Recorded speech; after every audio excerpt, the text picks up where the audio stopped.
Here we go. What's going on, guys? Welcome back to the Trench Grenade channel. I am your host, the average small open danger area crosser that your mom said that we have at home. Thanks for watching. Guys, today I'm going to teach you how to cross or bypass a small open danger area in your Minecraft server.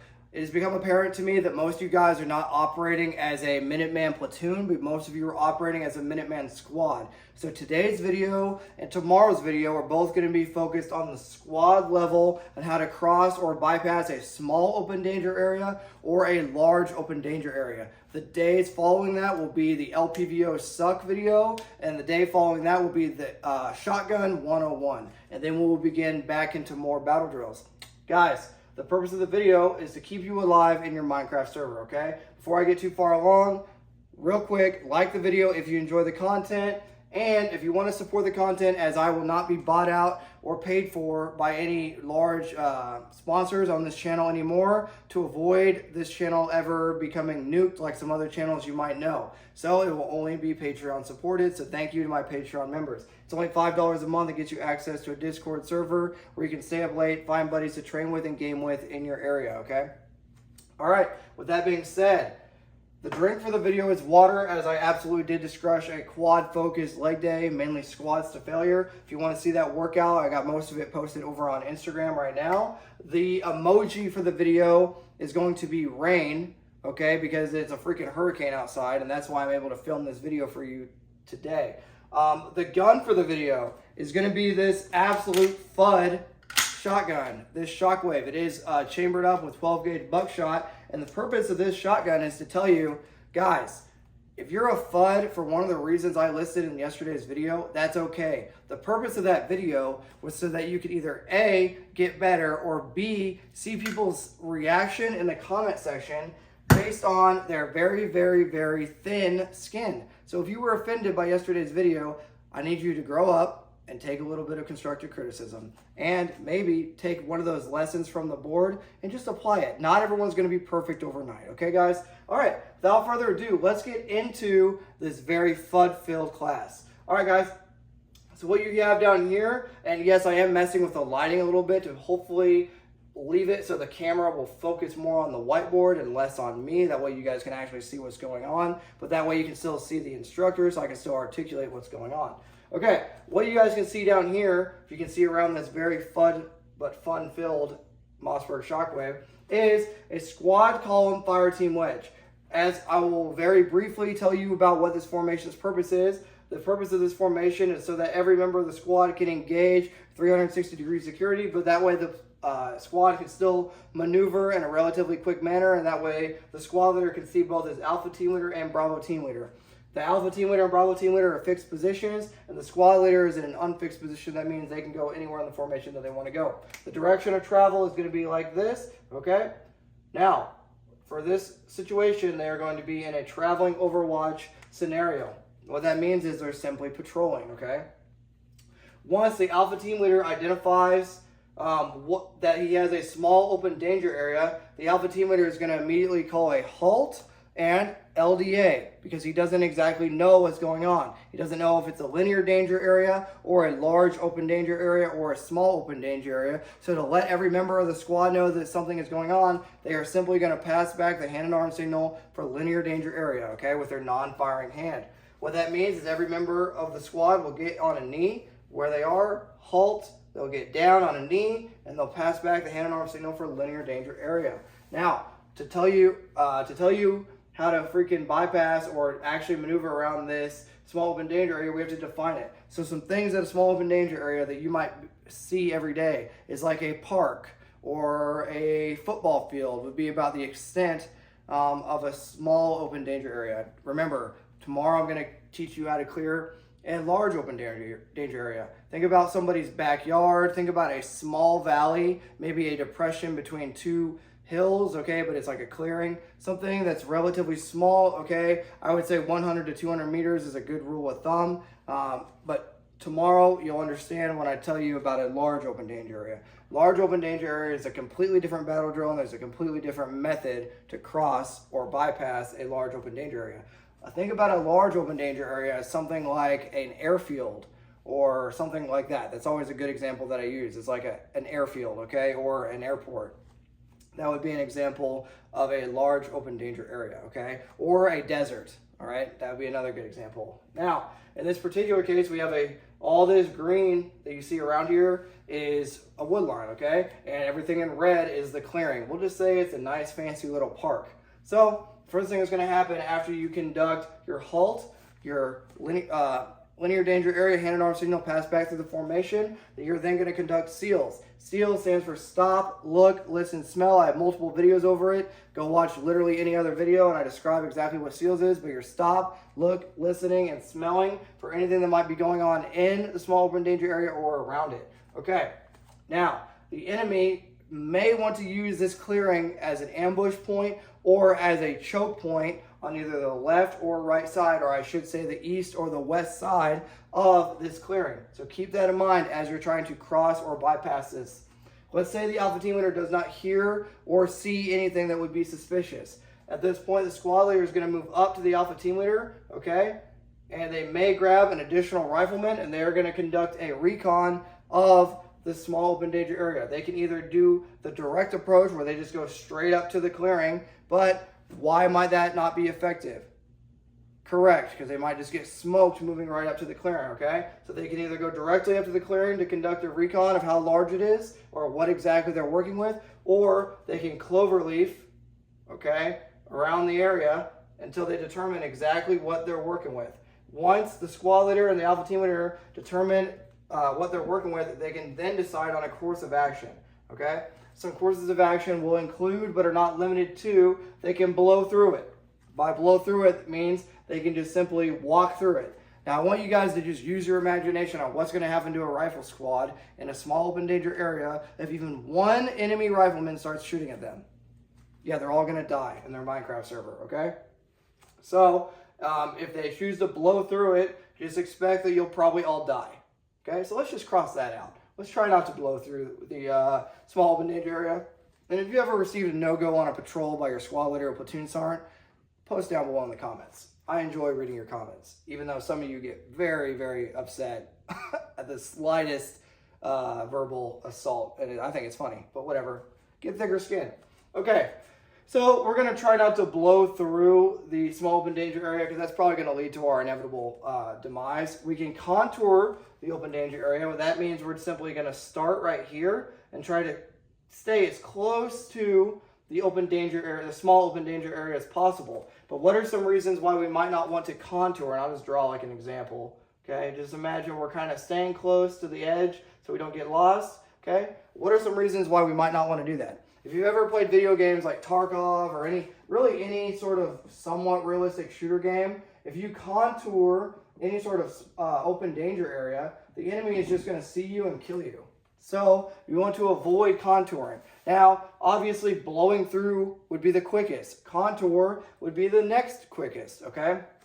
But contouring would simply look like this. They would move up, Alpha Team Leader would move up, he would establish a near side rally point, okay?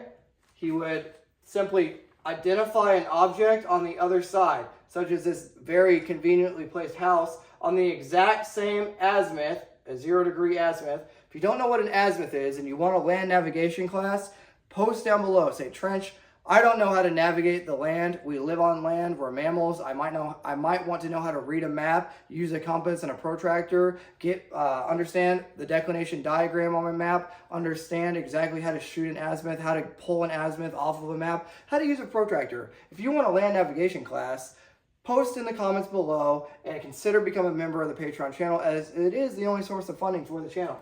So this is a 0-degree azimuth, and this is a conveniently placed house exactly from where we're going to start. So with the contour method, we would simply establish a near side rally point. We'd begin contouring, okay? And then when we got to over here, we would establish a far side rally point, okay? We would move up, get back into our short halt with our formation, and conduct SEALs. Stop, look, listen, smell. The reason you would establish a far side rally point is because most likely you'll probably get smoked after trying to bypass this small open danger area, okay? That is just the reality of the situation.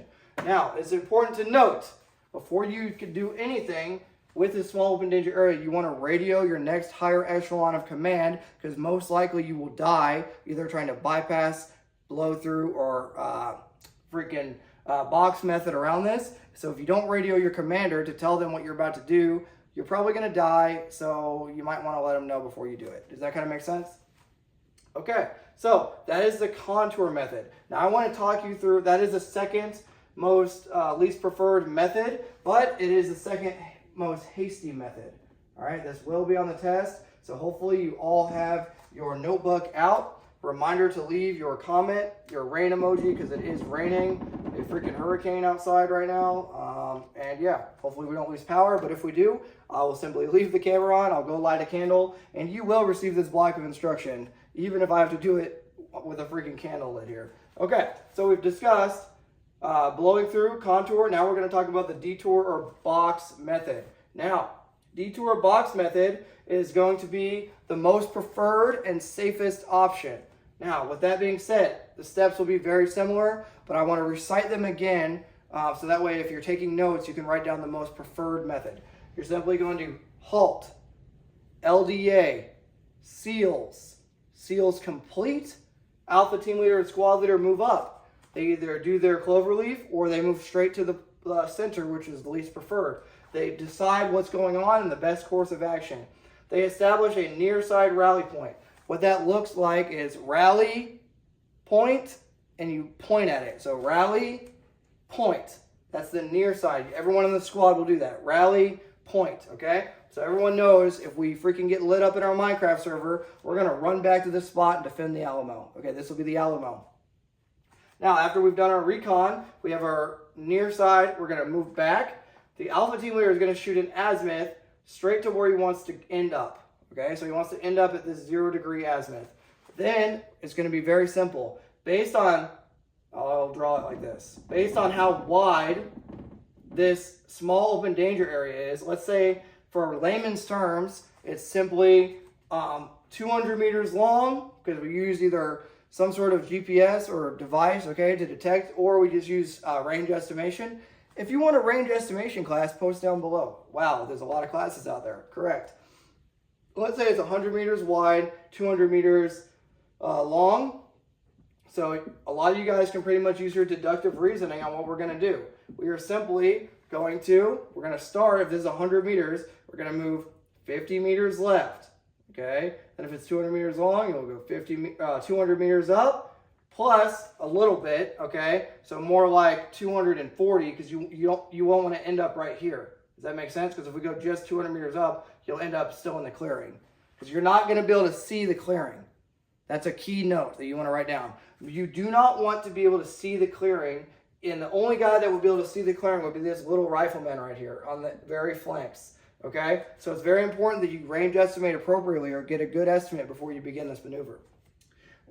So, again, if this was 100 meters and this was 200, you would simply go, okay, 50 over, a little bit past 200 up here, so maybe 240, okay? And then, guess what we're going to do? We're going to go 50 back over. The way you're going to know what direction to go is you're going to use your azimuth. Makes sense, right? You're going to simply use your azimuth, okay? So, freaking 0 degrees, 180 degrees, so this would be 90. So you would go 90 degrees back over for 50 meters, right?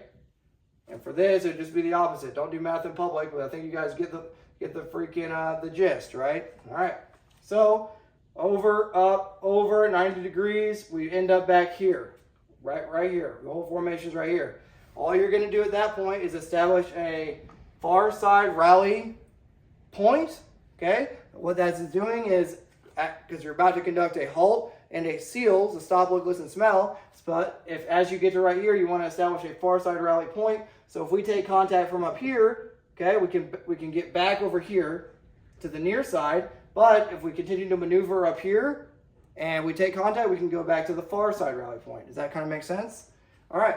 So after you conduct your SEALs and your near side rally point and determine nothing is wrong, you will then just continue on your same 0 degree azimuth based on your actual mission or your patrol that you're conducting. All right, guys, that is how you conduct a small open danger area, either crossing, okay? So that's how you bypass a small open danger area using all the methods I covered. Guys, if you got this far, that means you're one of my real freaking OGs. I want you to leave either a umbrella emoji or something rain related. I don't know all the emojis. Maybe a lightning. That might be cooler. A lightning emoji, okay, if you got this far. If you got this far, that means you're anticipating at least another 100 battle drill style videos on patrolling, okay, and how to be an infantryman in your Minecraft server. What that means is I would greatly appreciate a $5 donation to the Patreon. The only way this channel stays funded is through your donations. So if even 5 or 10 or however many, if one of you guys, if literally one of you guys goes to the Patreon and becomes a member, then at least I made something for editing, making this video, pushing it out, and putting out, basically, I'm putting my face on this. I'm putting my reputation on this channel. I don't want to lose the channel, and I don't want to take any major sponsors. Yes, I've had some in the past, but I don't want to utilize sponsors anymore. So, in summary, the only way this channel stays alive is through your donations, okay? If you guys enjoyed the video, remember to hit the like button. Let me know what your thoughts are, if there's any other way that you've been taught how to bypass a small open danger area. But honestly, small open danger area is kind of boring, okay? It's something you have to know. It's something you have to utilize, because if you don't utilize it, you'll die. So I guess it's not that boring. But for me, small open danger area has always been kind of a boring battle drill. The more exciting one is large open danger area. You're going to see why tomorrow. And then, yeah, we'll go from there. But yeah, let me know what your opinions are on what you've learned as far as small open danger area. And in summary, this is how you conduct a small open danger area crossing. Until next time, this is going to be Trench Grenade, your average FUD gun enjoyer, signing out. Cheers. And yes, it does have skateboard tape.